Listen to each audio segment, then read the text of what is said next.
आज दोस्तों हम जानने वाले हैं कि 5 पांडवों के साथ द्रौपदी ने कैसे मनाई होगी सुहागरात। ऐसी जानकारी लेने के लिए वीडियो को सब्सक्राइब कर लीजिए। महाभारत के बारे में सभी जानते हैं। महाभारत हिंदू धर्म का सबसे बड़ा ग्रंथ कहा जाता है।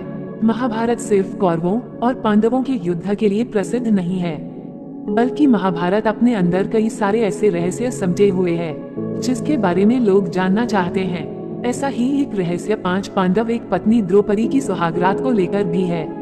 आज हम आपको द्रौपदी की सुहागरात के बारे में बताने जा रहे हैं। द्रौपदी की उत्पत्ति राजा द्रुपद के हवन कुंड से उस समय हुई थी जब वह द्रोणाचार्य के वध के लिए पुत्र प्राप्ति के लिए यज्ञ कर रहे थे। राजा द्रुपद ने अपनी पुत्री द्रौपदी की शादी के लिए स्वयंवर किया था, जिसमें अर्जुन ने स्वयंवर की शर्त पूरी करके द्रौपदी को अपनी पत्नी बना लिया था।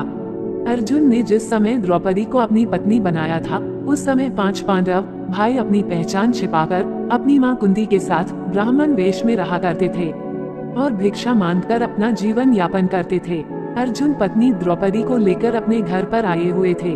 उन्होंने दरवाजे पर खड़े होकर मां कुंती से कहा कि देखो हम लोग आपके लिए क्या लेकर आए हैं। लेकिन काम में व्यस्त होने की वजह से मां कुंती ने बिना देखे ही कह दिया कि 5 भाई मिलकर उसका उपभोग करो। कुंती सहित 5 पांडव भाई बहुत ही सत्यवादी थे और अपनी मां के मुंह से निकली हर बात को एक आदेश की तरह पालन करते थे और वो उसे अपना धर्म समझते थे।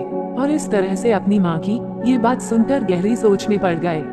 उसके बाद जब कुंती ने द्रौपदी को देखा तो वो भी आश्चर्य में पड़ गई। तभी मां कुंती ने अपने पुत्र युधिष्ठिर से कहा कि कोई ऐसा रास्ता निकालो जिससे द्रौपदी के साथ कोई अनर्थ न हो और हमारी मुंह से निकली बात भी झूठी साबित न हो। लेकिन जब किसी भी तरह से इस समस्या का रास्ता नहीं निकल सका तो राजा द्रुपद भी काफी परेशान हो गए और उन्होंने भगवान श्री कृष्ण और महर्षि व्यास जी से कहा कि धर्म के विपरीत किसी स्त्री के 5 पति की बात तो नहीं हो सकती है।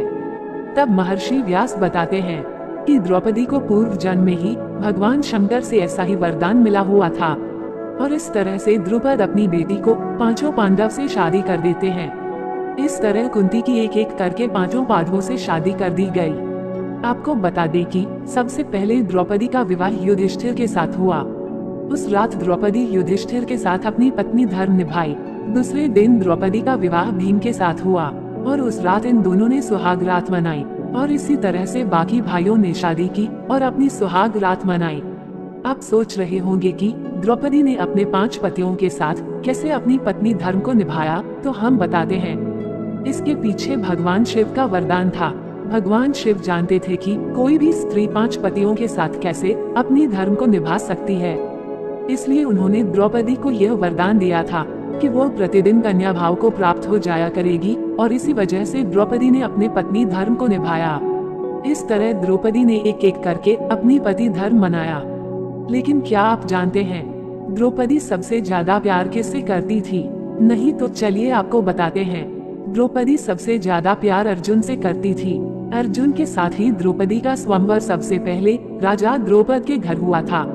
द्रौपदी के इसी प्रमेय की वजह से वो स्वर्ग जाते जाते आधे रास्ते में सबसे पहले मर गई थी, क्योंकि वो 5 पांडवों को समान प्रेम नहीं करती थी।